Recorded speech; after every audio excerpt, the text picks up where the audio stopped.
yatta inataka gandeneng watak dewata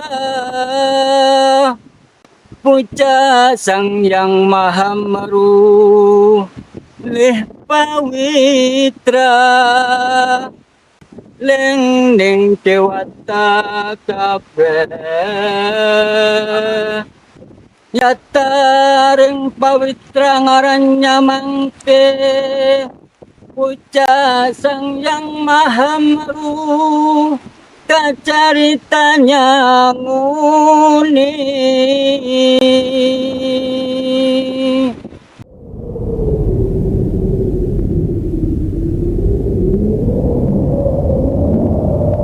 Rising quietly from the heart of East Java, Mount Penanggungan, once called Pawitra, was believed to be a sacred axis of ancient Javanese spirituality. Long before written memory, people climbed its slopes not to conquer, but to commune. Today, Pawitra endures, leaving behind temples, stone terraces, and silent sanctuaries that still breathe the echoes of devotion.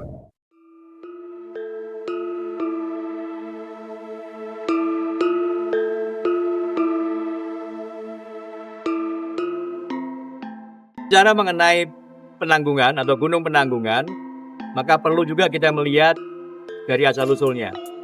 Nama Penanggungan sebenarnya adalah nama baru yang diambilkan dari jenis tanaman, yaitu tanaman tanggung. Di Jawa Timur, banyak tempat menggunakan nama tanggung ini sebagai nama atau toponimnya, sehingga menjadi Penanggungan karena di sana terdapat banyak pohon tanggung.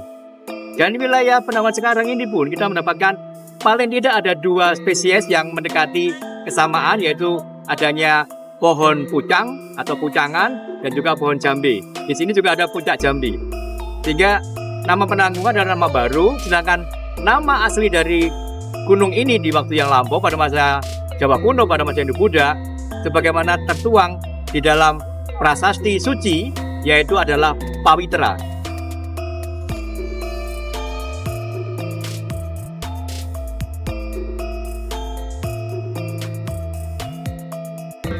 Adapun Pawitra secara garis besar seringkali dikaitkan dengan pengertian suci.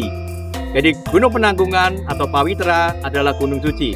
Kesucian gunung ini diperoleh juga berdasarkan kitab Tantu Panggelaran yang mengabarkan bahwa puncak Mahameru atau Gunung Mahameru dipindahkan dari India menuju ke Tanah Jawa, dan kemudian bagian terbesarnya itu menjadi Gunung Semeru, adapun bagian puncaknya menjadi Gunung Penanggungan. Itu terkait dengan nama Penanggungan. Adapun kekayaan tinggalan religi atau arkeologi di Gunung Penanggungan dengan 9 puncaknya sangat menarik, karena pada masing-masing bukit atau gunung yang ada itu, orientasi dari masing-masing bangunan adalah mengarah pada puncak masing-masing gunung. Namun demikian, semuanya nanti akan bermuara kepada gunung utama, yaitu Gunung Penanggungan sendiri. Dan yang menarik perhatian bahwa masing-masing puncak yang ada di Penanggungan itu terhubung satu dengan yang lain, sehingga pada Gunung Penanggungan terdapat sebuah indikasi adanya jalan melingkar di seluruh wilayah Gunung Penanggungan, di mana orang bisa melakukan jalan di sana atau katakan melakukan ritual mengelilingi gunung itu. Dan untuk mencapai posisi itu, masyarakat bisa juga melakukan jalan yang lebih enak, lebih landai, yaitu masyarakat menyebut sebagai jalan siksa. Berikut ini akan saya sampaikan secara ringkas posisi beberapa tinggalan arkeologi. Yang pertama saya mulai dari Gua Kursi dulu. Jadi Gua Kursi ini namanya diberikan oleh masyarakat. Di sana terdapat sebuah struktur gua yang merupakan rock shelter, kemudian dilengkapi dengan tatanan batu yang rapi. Di sampingnya terdapat batu alam yang dipahat seolah-olah seperti kursi, sehingga ini menjadikan alasan mengapa namanya Gua Kursi. Jadi di Gua Kursi ini ada 2 objek, yaitu gua sendiri dan batu yang berbentuk seperti kursi. Untuk guanya terdapat sebuah angka tahun yang berasal dari periode abad ke-15 Masehi.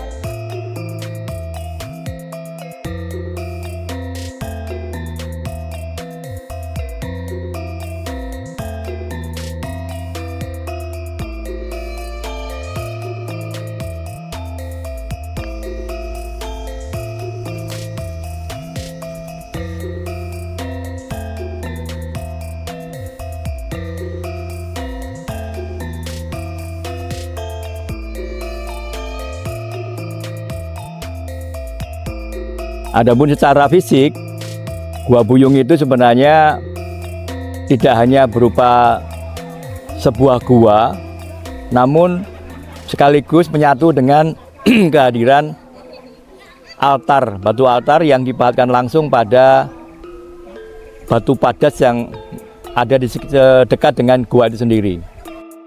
Gua Buyung dari nama yang diberikan oleh masyarakat tidak ada hubungan sama sekali dengan arti dari kata buyung sendiri. Kita tidak pernah tahu sejak kapan gua itu diberi nama Gua Buyung. Yang menarik perhatian dari Gua Buyung adalah bahwa pada gua itu yang sebenarnya merupakan bentukan rock shelter dalam bahasa geologinya, merupakan rock shelter. Kemudian masyarakat pada masa itu melengkapinya dengan dinding berupa pahatan batu yang diambilkan dari sekelilingnya sehingga disusun secara rapi dan terdapat sebuah pintu masuk, dan ketinggian dari ambang pintunya kira-kira sedikit di atas tinggi orang-orang normal. Kemudian informasi yang selanjutnya kalau terkait dengan keberadaan Gua Buyung sendiri, Gua Buyung itu untuk ukurannya di bagian dalam kurang lebih bisa menampung sekitar 8 atau 10 orang dalam posisi duduk. Ya, kemudian ada hal yang sangat menarik dan sekaligus penting, karena persis di atas Gua Buyung tersebut terdapat 2 baris pahatan aksara Jawa kuno, dan beberapa aksara itu masih bisa coba dilacak hasil bacaannya, ternyata mengandung juga angka tahun. Nah, untuk angka tahunnya diduga merupakan angka tahun yang berasal dari periode masa Kadiri. Ya, kemudian untuk aksaranya sendiri ada 1 baris yang menyebutkan bahwa bacaannya antara lain adalah Maharesi Gua. Jadi kata Maharesi Gua itu memberikan informasi awal seolah-olah bahwa memang kehadiran gua itu terkait dengan kehidupan para resi. Informasi ini menjadi semakin penting karena dari segi pembuatannya, gua itu memang bukan gua alam, tapi memang sengaja dibentuk, dan ini memberikan acuan kepada kita, siapapun yang akan datang ke Gua Buyung itu, mereka memang sengaja datang ke sana untuk melakukan aktivitas samadhi. Nah, terkait dengan adanya angka tahun yang terdapat pada Gua Buyung itu, ternyata di depan Gua Buyung terdapat batu altar yang juga berangka tahun. Namun angka tahunnya berasal dari periode yang lebih muda, yaitu daripada masa Majapahit. Sehingga dari 2 informasi itu kita bisa menarik gambaran secara sederhana, setidaknya Gua Buyung itu pernah memiliki masa pakai dari periode abad ke-12 sampai dengan abad 14 Masehi. Suatu hal yang sangat menarik bahwa kehidupan bertapa atau kehidupan resi khususnya di Gua Buyung itu sudah bisa kita lihat dari keberadaan 2 angka tahun itu.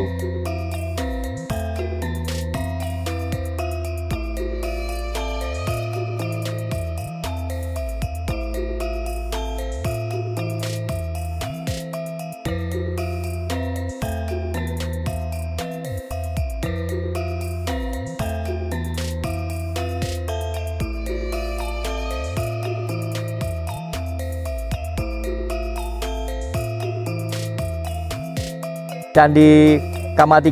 Nama ini diberikan oleh kawan-kawan mahasiswa dari keluarga mahasiswa arkeologi UI. Dan nomor 3 artinya karena memang berdasarkan urutannya. Kama3 sekarang hanya berbentuk sebuah struktur kecil dan yang seharusnya merupakan 3 altar yang utuh. Sekarang tinggal 1, dan di bagian tengahnya dahulu terdapat pahatan kronogram, sayang sudah hilang.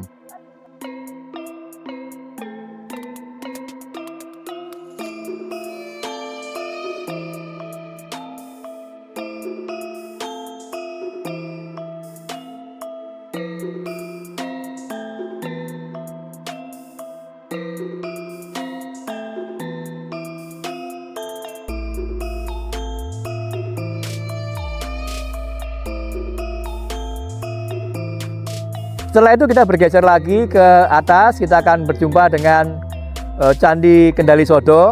Kendali Sodo perlu hal yang perlu disampaikan secara lebih luas karena Kendali Sodo ini pertama dari namanya memang juga masyarakat memberikan nama itu sejak dari dulu sudah bernama Kendali Sodo. Kemudian di lokasi itu terdapat struktur candi dengan 5 tingkatan ke atas dan diakhiri dengan 3 altar pemujaan. Dan pada beberapa bagian dari tingkatan itu terdapat pahatan yang sangat bagus, menunjukkan adanya karya dari seorang seniman yang tidak berasal dari masyarakat biasa, tapi sangat mungkin mereka merupakan para seniman yang mempunyai keterampilan tersendiri. Adapun gambaran relief yang ada di Kendali Sodo, satu yang sangat menarik adalah adanya penggambaran sepasang kekasih dalam posisi sang laki-laki memangku kekasihnya, kemudian memegang alat musik yang disebut wina. Adapun kisah ini kemudian dikaitkan dengan apa yang sangat populer pada masa Majapahit, yaitu tentang adanya kisah Panji yang terkait dengan roman percintaan sepasang kekasih di masa lampau dihubungkan dengan tokoh Panji Induk Kertopati dan Candra Kirana. Adapun pada bagian sebelah candi ini terdapat gua yang merupakan celah dari batu gunung sendiri, dan kemudian bagian depannya ditata sehingga merupakan dinding buatan, dan dahulu di depan dinding ini ditemukan adanya pahatan yang sangat menarik, yaitu yang terkait dengan kisah Nawaruci, tapi sayang ini sudah hilang. Yang kedua adalah pahatan terkait dengan Arjuna bertapa, tapi sayang juga pahatannya sudah hilang. Dan ini hal yang menarik sekali karena kualitas pahatan pada Candi Kendali Sodo maupun di gua ini sangat luar biasa. Jadi memang ini suatu karya yang pantas kita berikan apresiasi, bahwa pada ketinggian yang seperti itu masyarakat Jawa kuno masih melakukan aktivitas pemujaannya sekaligus memberikan hasil seni yang sangat luar biasa.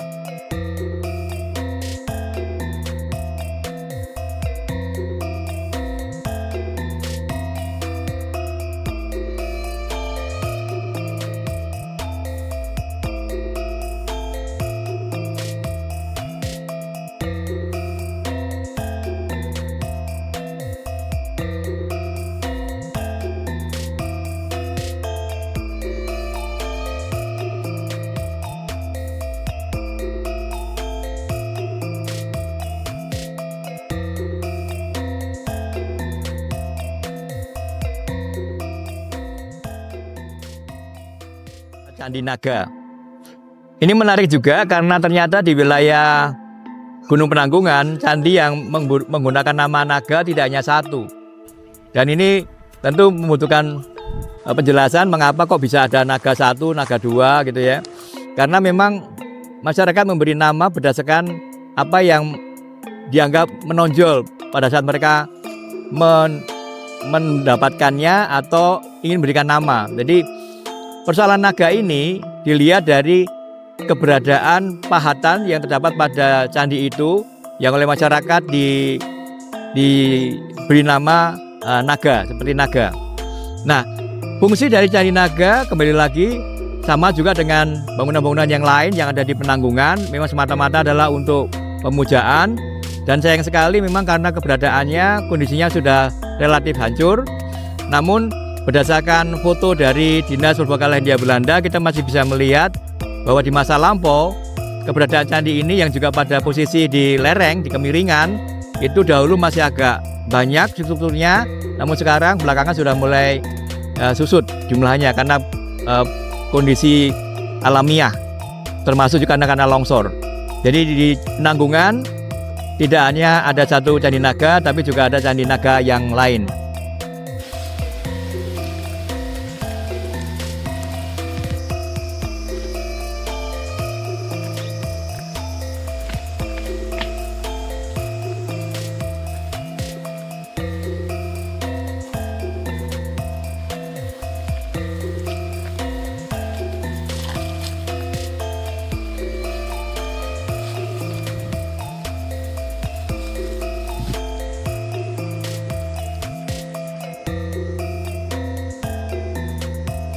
Hari ini akan saya uraikan sedikit tentang peninggalan purbakala yang oleh masyarakat disebut sebagai Candi Pura.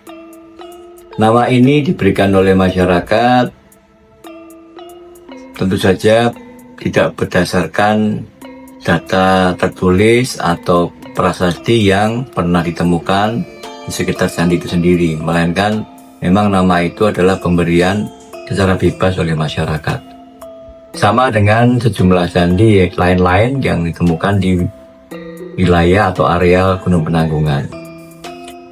Candi Pura ini berada pada ketinggian sekitar 1170-an mdpl dan posisinya terletak tidak terlalu jauh dari Candi Sinta dan Candi Bayi. Sayang sekali pada Candi Pura ini tinggalan yang ada hanya berupa struktur bagian bawah dari sebuah candi, dan pada bagian tengahnya ada suatu susunan batu candi yang relatif baru dengan beberapa fragmen batu candi yang berelief. Posisi atau keberadaan Candi Pura ini melengkapi keberbekalaan yang ada pada jalur pendakian dari Jolotundo menuju ke puncak Penanggungan.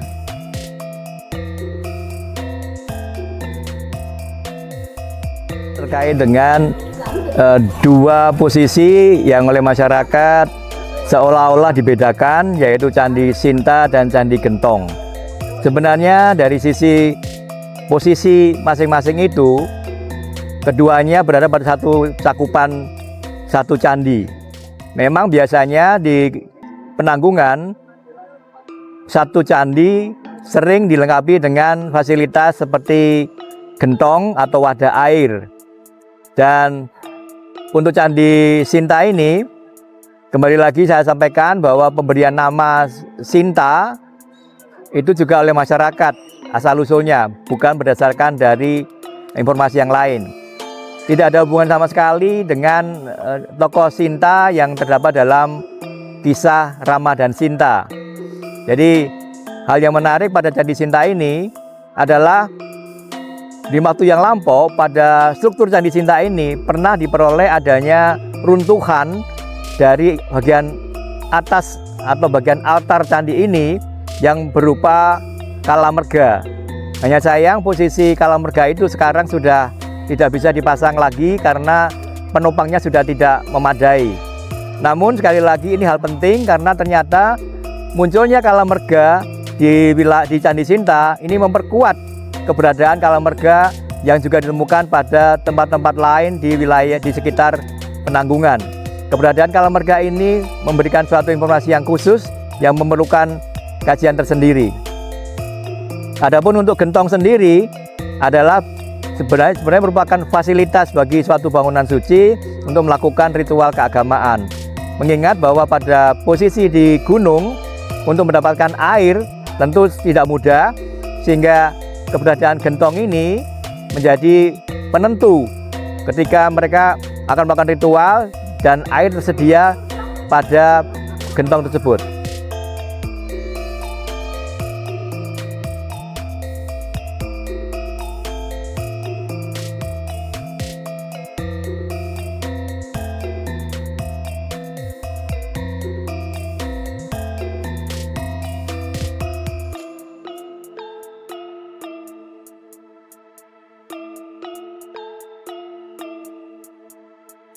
Berikut ini saya akan sedikit mengisahkan tentang Candi Putri.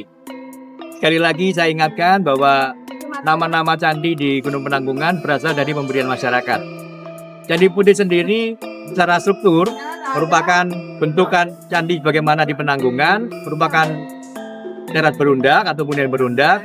Hanya sayang pada bagian atas sudah hancur, dan penamaan ini sangat mungkin dahulu ditengarai karena adanya temuan fragmen arca yang menggambarkan seorang sosok dewi.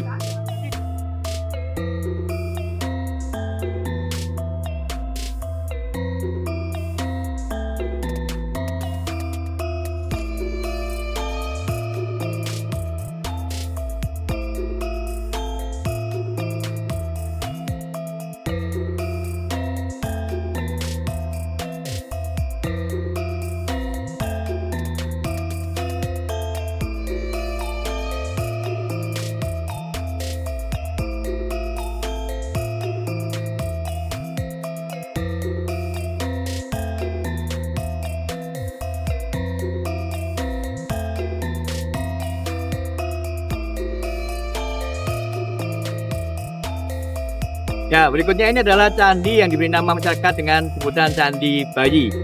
Menarik perhatian karena ketika kita mendatangi candi ini, maka tidak ada tampilan sama sekali yang terkait dengan sosok bayi. Namun yang tampak adalah bahwa ada tumpukan batu-batu candi yang ukurannya kecil, sehingga ini yang merupakan dugaan mengapa masyarakat di sekitar Penanggungan memberi julukan sebagai Candi Bayi karena ukurannya yang relatif kecil dibanding dengan candi-candi yang lain. Hanya sayang Candi Bayi sekarang posisinya hanya merupakan tumpukan dari sisa-sisa candi yang dahulu pernah berdiri dengan utuh.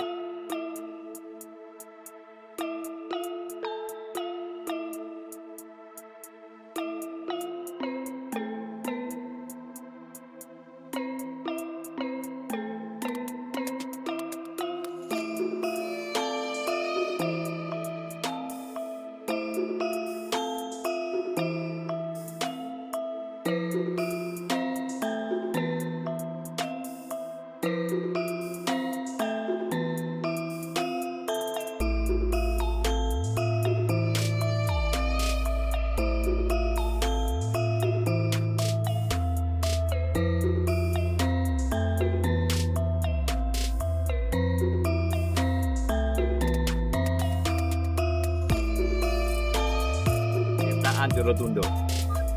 Dari nama kita sudah bisa melihat bahwa ada unsur tirta, ada unsur air. Adapun nama Jolotundo sendiri kita bisa melihat dari berbagai sudut pandang.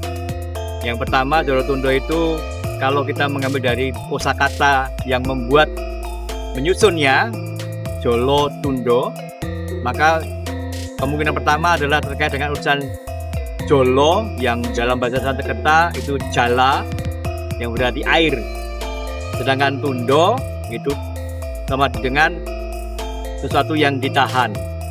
Jadi Jolotundo kemudian terkait dengan petirtaan maka menjadi gatuk, menjadi cocok gitu ya. Nah, apakah memang nama Jolotundo hanya karena persoalan kebahasaan saja? Tentu ada kemungkinan yang lain. Kemungkinan yang berikutnya adalah nama itu diambil dari suatu nama yang sering disebut dalam kisah pewayangan. Jolotundo dalam pewayangan juga dikenal sebagai satu tempat yang dianggap sakral. Nah, kemudian Jolotundo ini sebagai sebuah petirtaan karena memang merupakan penampung dari mata air yang langsung datang dari Gunung Penanggungan, maka hal ini pada masyarakat Jawa kuno adalah merupakan satu bentuk kearifan lokal sekaligus religi yang berlaku pada masa itu, bagaimana air dilihat sebagai sesuatu yang sangat suci. Demikian pula Jolotundo. Kesucian Jolotundo bisa dilihat juga tidak sekedar dari niat yang sungguh-sungguh untuk membangun monumen di sini dalam bentuk petirtaan itu, dilengkapi dengan ornamennya, dilengkapi dengan adanya gambaran-gambaran atau relief yang terkait dengan kesucian sendiri. Termasuk juga di sini terdapat pola, adanya 2 kolam yang terdapat pada petirtaan Jolotundo sendiri. Dan ini lazim pada kolam-kolam atau petirtaan pada masa Hindu-Buddha, di mana seringkali muncul 2 ruangan atau 2 kolam yang terdapat pada kolam utama itu. Lebih jauh lagi yang menarik perhatian kita adalah pada Jolotundo ini terdapat pahatan yang sungguh membuat kita harus memberikan apresiasi pada masyarakat Jawa kuno pada waktu itu. Karena pada dinding Jolotundo ini terdapat 4 pahatan istimewa, 2 terdapat pada dinding utama petirtaan, yang 2 lainnya terdapat pada bagian bawah dari bagian tengah petirtaan. Saya kupas dulu untuk yang 2 pertama, yang di sebelah kanan dari bangunan petirtaan ini bisa dibaca sebagai tulisan gempeng. Dipahatkan dalam aksara Kawi atau Jawa kuno dengan model tebal atau dikatakan sebagai bentuk kuadrat atau bentuk yang bold, tebal. Nah, kata gempeng sendiri yang sesuai dengan apa yang terdapat pada candi ini, pada petirtaan ini, sampai sekarang pun masyarakat modern belum bisa mendapatkan pengertian yang memadai. Apakah gempeng terkait dengan toponim, apakah gempeng terkait dengan kosakata yang berhubungan dengan religi, atau gempeng terkait dengan suatu suasana kebatinan. Namun yang menjadi perhatian, ternyata di Jawa Timur, khususnya di wilayah Pasuruan dan wilayah Mojokerto, ada nama Gempeng sebagai nama kampung. Yang sekarang masih ada nama Gempeng itu. Namun kita tidak bisa kemudian klaim bahwa nama Gempeng yang ada dalam administrasi modern itu apakah ada hubungannya dengan Gempeng yang dibatkan pada Jolotundo, karena jarak waktu yang sangat jauh, lebih dari 1000 tahun. Jadi kita simpan dulu persoalan ini. Nah, kemudian di sebelah kiri dari bangunan Pertitaan Jolotundo ini terdapat pahatan yang juga tidak kalah istimewa, dan ini merupakan satu fenomena yang luar biasa karena merupakan pahatan angka tahun. Angka tahun itu sangat jelas sekali dapat dibaca, yaitu angka 8, kemudian angka 9 dan 9. Nah, ini menunjukkan suatu penanda bahwa sangat mungkin pada tahun itulah pertitaan ini selesai dibangun. Yang menjadi perhatian kita, keberadaan angka tahun pada pertitaan atau bangunan keagamaan masa Hindu Buddha ini adalah yang tertua ditemukan pada bangunan keagamaan. Di tempat-tempat lain kita mendapatkan banyak angka tahun, tapi dari masa yang jauh lebih muda. Ini menjadi catatan penting bahwa terkait dengan keberadaan Jolotundo ini secara historis, memberikan kita masukan bahwa Jolotundo bukanlah pertitaan yang sederhana atau sembarangan, tapi pada waktunya tentu merupakan suatu keputusan yang besar mengapa pada pertitaan ini dibangun di sini, kemudian mengapa harus ada angka tahun dan mengapa ada pahatan Gempeng. Sampai hari ini misteri ini merupakan hal yang menarik untuk dikaji oleh para epigraf, para ahli sejarah kuno. Nah, terlepas dari persoalan dua data tadi, ada lagi yang lebih menarik, yaitu dua pahatan aksara yang ada di bagian bawah. Yang pertama bisa dibaca dengan sangat jelas, yaitu terbaca Meragayawati, kemudian sebelah pojok terdapat tulisan Udayana.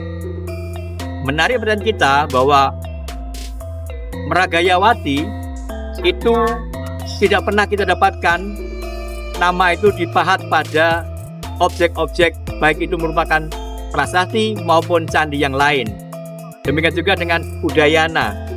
Jadi para ahli kemudian banyak melakukan kajian terhadap keberadaan aksara ini atau pahatan ini, baik itu Meragayawati ataupun Udayana.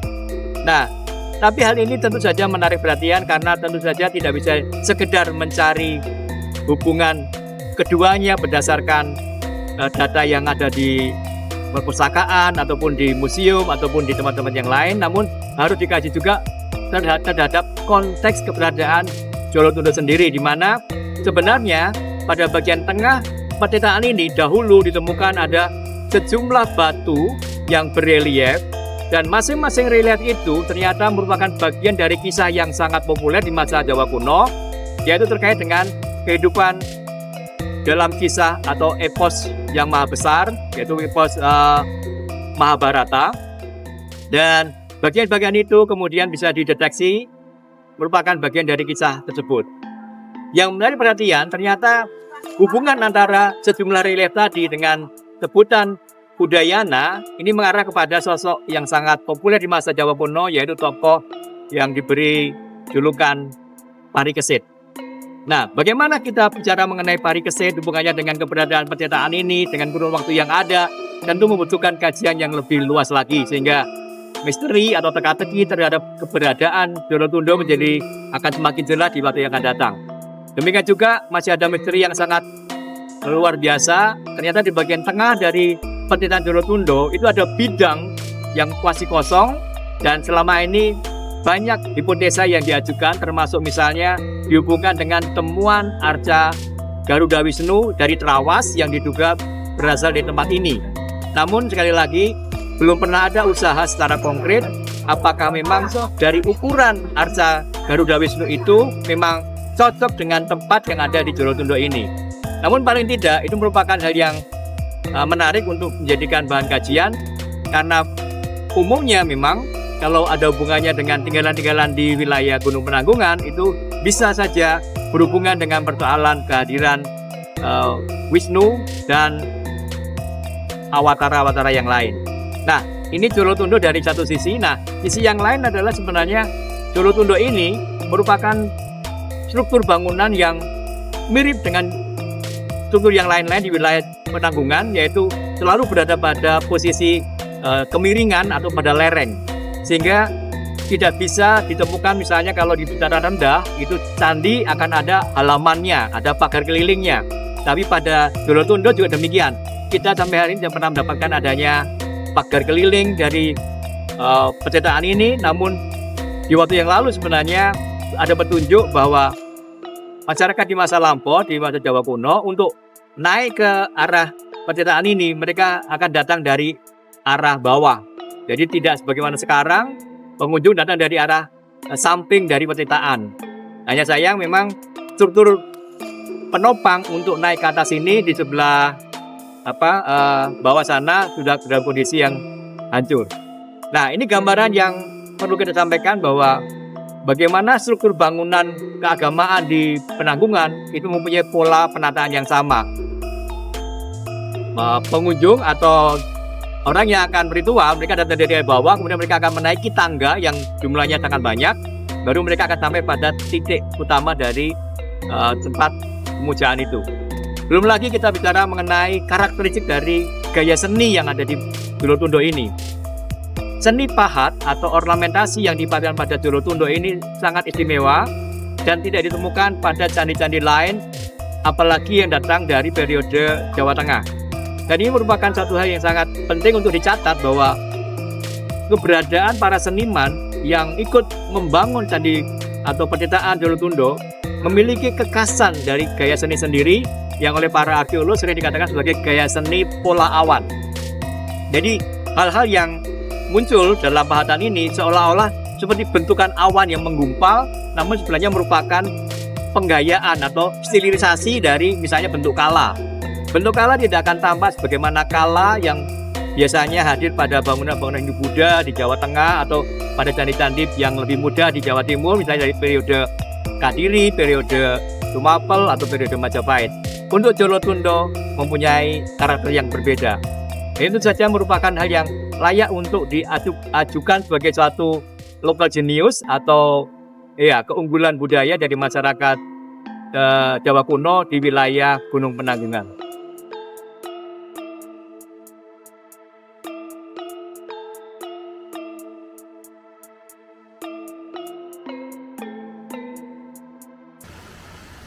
Kala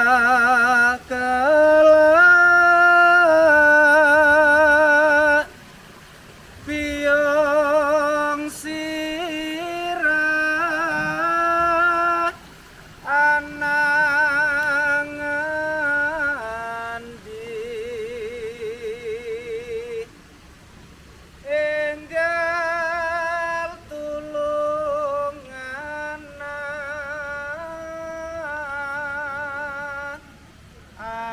awakku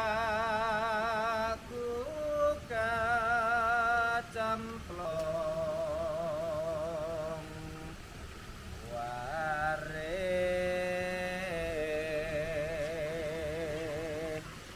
kula kepan wos mepecah.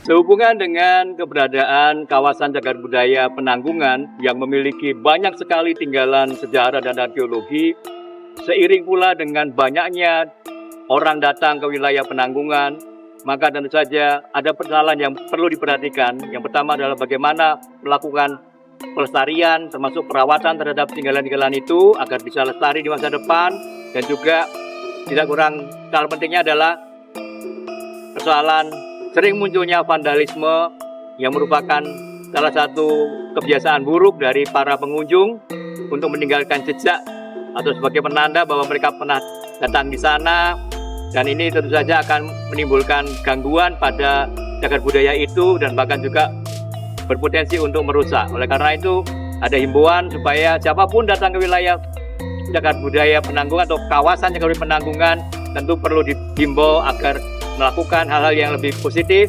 kemudian tidak meninggalkan kecuali sesuatu yang baik dan membawa kenangan yang baik pula, termasuk informasi yang baik dari Penanggungan sebagai kawasan cagar budaya yang penuh dengan muatan sejarah, arkeologi, religi, bagaimana yang bisa kita lihat di wilayah Penanggungan secara keseluruhan.